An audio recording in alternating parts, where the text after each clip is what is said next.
The Amber Trust, Zoe's story. Studying music at university as a blind student.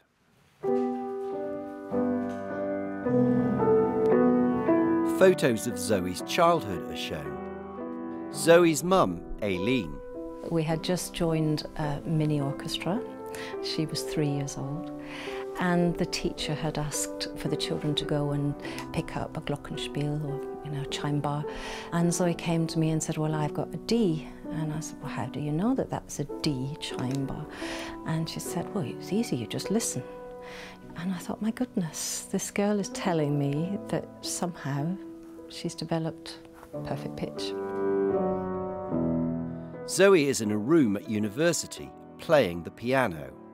Her older sister was studying piano and would tell Zoe, this note is an A, this note is a B, here's how you find middle C.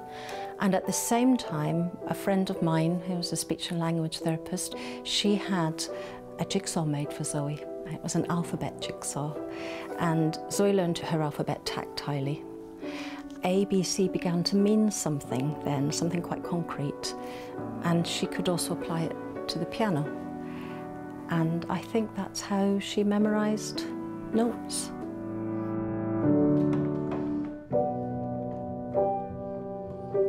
I bought a tiny violin from a friend and I asked people if they would teach Zoe and they stepped back. No, they didn't want to. They were afraid. That was very difficult to take, but we've gotten used to that. And we just keep asking. And some people step forward and some people step back. And you just have to accept it.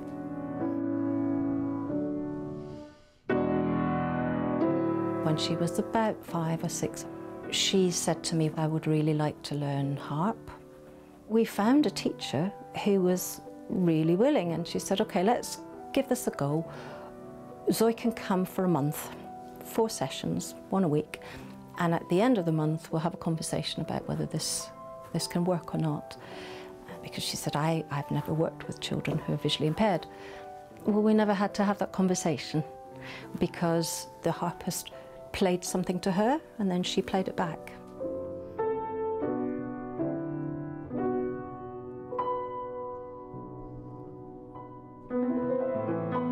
Her first sense is hearing.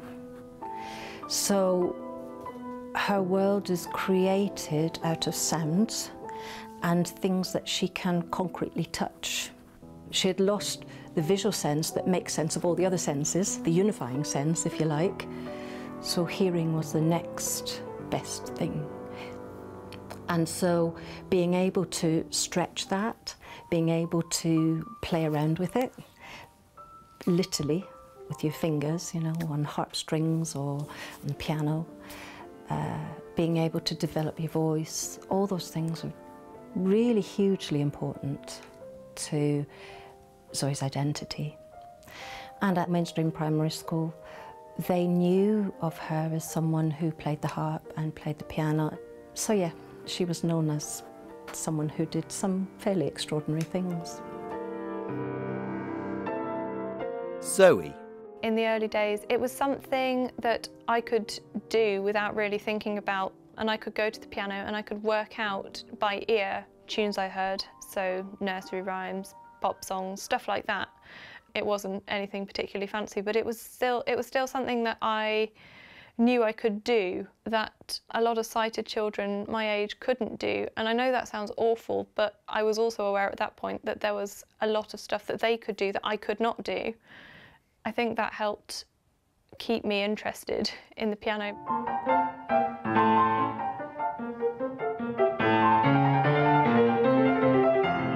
As the music became more difficult to play, as she got through her grades, and she was having to jump sort of across strings, harp strings, or else jump up and down the piano, that to a certain extent is still a leap of faith every time she does that.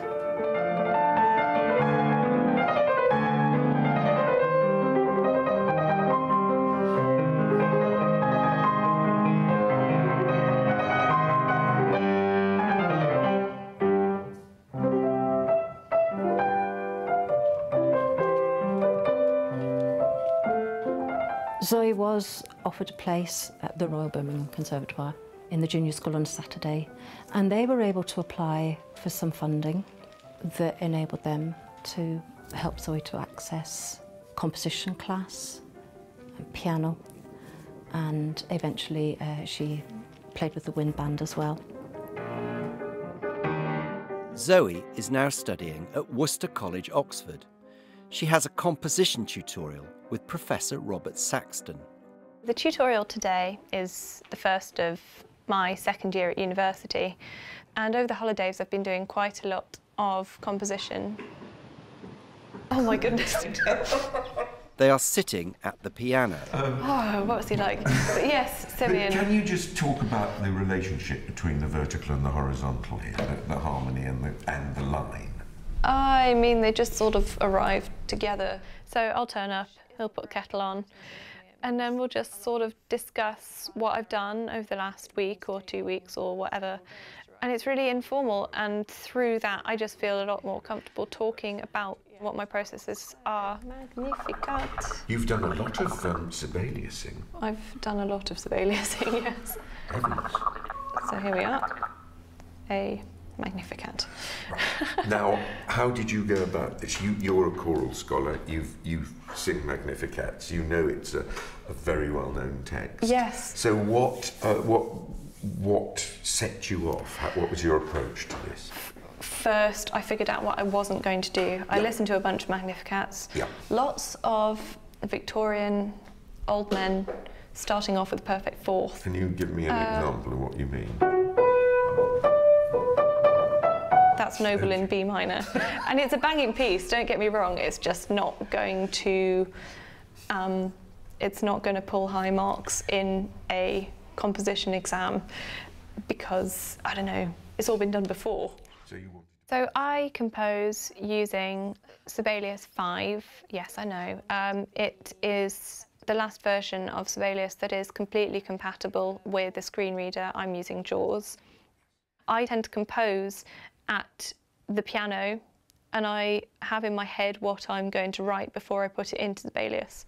I love the way you've used the words to actually create rhythmic counterpoint, as the Renaissance composers do. So that from their seat, but here, the mighty from their seat is still going on lower down. And the way you set it. Last year was really difficult because I've come from a set of very sciencey, mathsy A levels to an essay subject, but then obviously there's all the music stuff as well, so I have to compose, I have to practice. I've never done this much reading in my life, but I really am enjoying learning how to do it. I was just sort of playing around, and I thought it would be interesting to get a repeating pattern of chords, because obviously chords, it sounds like foray. It's great, but it does sound like foray. Yeah, but it doesn't go on like foray. I mean, we look for potential in interviews, and I test people when they're admitted. I ask them to harmonise a chorale tune. Most people can look at it for 5 minutes. She couldn't. And I said to her, I'm terribly sorry, we haven't actually had this set up. And she said, oh, it's all right, just play it to me. And some people stagger along and have never done it, and some halfway it starts going. Zoe played it straight through and then said to me, I'm terribly sorry, I played a wrong note in the tenor there. Can I do it again? I said, no, there's no need to do it again. I mean, I do find genitalating quite difficult. You do, because the thing is, you haven't got endless tritones, which we know are a nightmare. Those are and the other thing, you haven't given people things where they've got to go. Or, you know, this is a nice bass line. She said to me, how are we going to work at her first tutorial? With Zoe, the adjustments have all been just positive ones. It's made me sharpen up. I'm not thinking at all about her sight.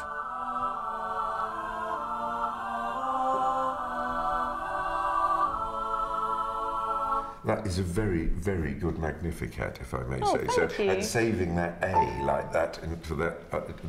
I was wondering how you were going to treat that. Well, without endowment, I thought, oh, it's going, you know, it's being thrown away. But then you suddenly pulled it out and it soared, which was very Which clever. essentially means I have to do something equally impressive with the nunk. Now look, It's the same feeling like I had when my first child went to university. This sort of, oh, I hope I've done a good enough job that they can cope and they can live fairly independently on their own. Sometimes accessing books, the library is now up and running and you know, giving her a lot of information in good time for her to be able to read up. And she does have someone who scribes for her. She's learned over the year that she can ask, and they'll try their best to put things in place for her. I think this has been very, very good for her, yes. Zoe and Robert walk away from camera through the college grounds.